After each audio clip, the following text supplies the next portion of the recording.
जय श्री कृष्णा, जय श्री राधे। प्रिय दर्शकों, मैं पंडित मनु दीक्षित आप सभी का आपके अपने YouTube चैनल श्री कृष्णा ज्योतिष में आप सभी का हार्दिक स्वागत व अभिनंदन करता हूँ। प्रिय दर्शकों, आज का जो अपना प्रमुख विषय है वह है कुंडली के भाव। किन भावों को क्या क्या कहा जाता है या किन भावों को क्या क्या अपन बोलते हैं, तो आज का प्रमुख विषय अपना ये रहेगा। लेकिन इससे पूर्व अपन ने गत सेशन में जो चर्चा करी थी वह थी जन्म पत्रिका के भावों की गिनती किस प्रकार से की जाती है।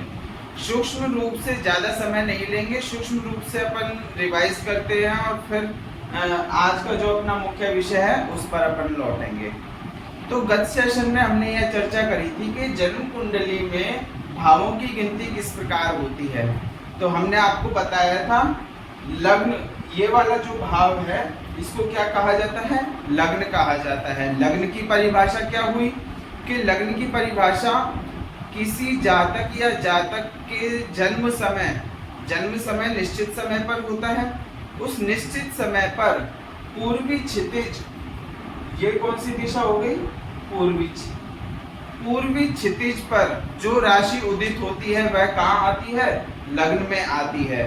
तो वह राशि कोई सी भी हो सकती है, मेष राशि हो सकती है, वृषभ राशि हो सकती है, मिथुन राशि हो सकती है, कोई सी भी राशि वह हो सकती है। तो वो आएगी कहाँ पर, यहाँ लग्न पर आएगी। लेकिन जन्म पत्रिका में अपन भावों की गिनती किस प्रकार से करते हैं, तो हमने आपको बताया था कि लग्न को क्या है, केंद्र मानकर जो प्रथम गिनती स्टार्ट होगी, जो प्रथम भाव की गिनती स्टार्ट होगी वह यहाँ से होगी।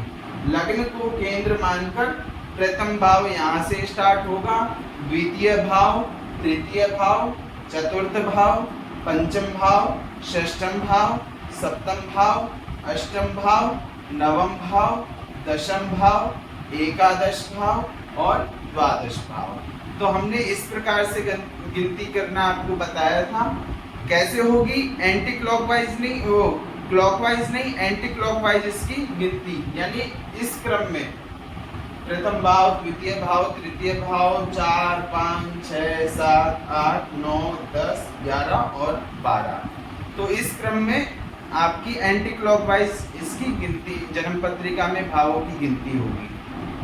आज का जो मुख्य विषय है वह है कुंडली के भाव।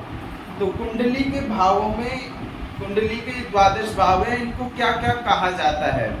तो सर्वप्रथम जो आता है वह आता है केंद्र के भाव कौन कौन से हैं।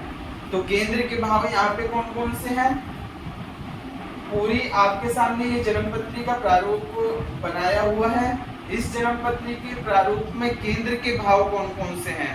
तो केंद्र के भाव कौन से होंगे, यहाँ पहला ये प्रथम भाव, चतुर्थ भाव, सप्तम भाव और दशम भाव, ये भाव कौन से हो गए, केंद्र के भाव हो गए। मैंने यहाँ पे लिख भी रखे हैं सारे केंद्र के भाव कौन से होते हैं, प्रथम भाव, चतुर्थ भाव, सप्तम भाव और दशम भाव। इन भावों में बढ़ते हुए क्रम में ये बलवान होते हैं।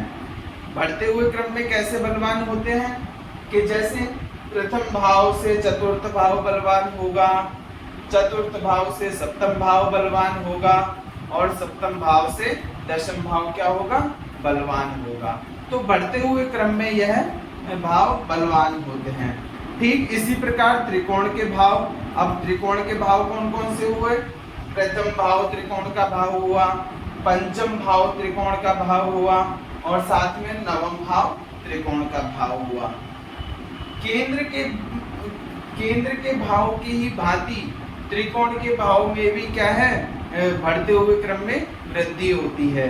कैसे वृद्धि होती है कि प्रथम भाव से ज्यादा बलवान पंचम भाव होगा और पंचम भाव से ज्यादा बलवान नवम भाव होगा। ये तो हो गए केंद्र के भाव और त्रिकोण के भाव, ठीक है। केंद्र और त्रिकोण के भाव के अलावा अब आते हैं पणफर भाव और आपोक्लेम भाव। अब ये पणफर भाव और आपोक्लेम भाव कौन कौन से होते हैं, तो केंद्र के भाव तो आपको मालूम चल गया कि कौन कौन से हुए, प्रथम भाव, चतुर्थ भाव, सप्तम भाव और दशम भाव। तो केंद्र के भावों के बाद वाले भाव, अब बाद वाले कौन कौन से हुए?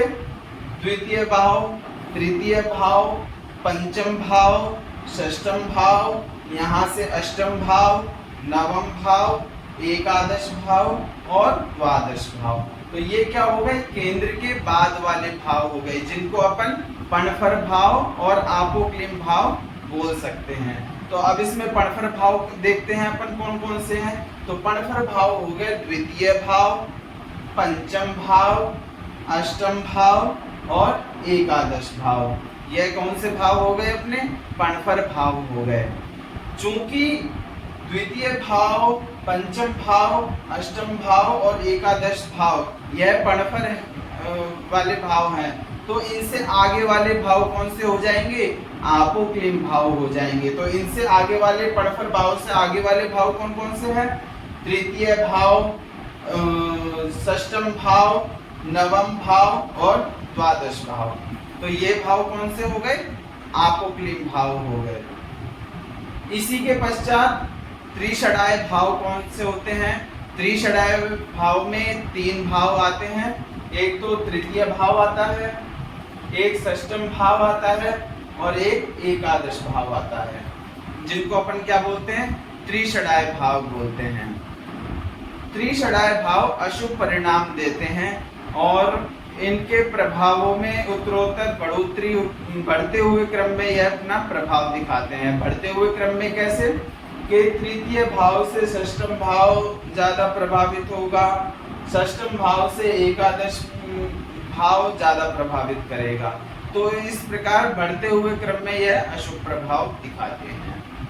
अब इसके बाद उपचय भाव। अभी तो अपन ने देखा त्रिषडाय भाव। त्रिषडाय भाव कौन कौन से हुए?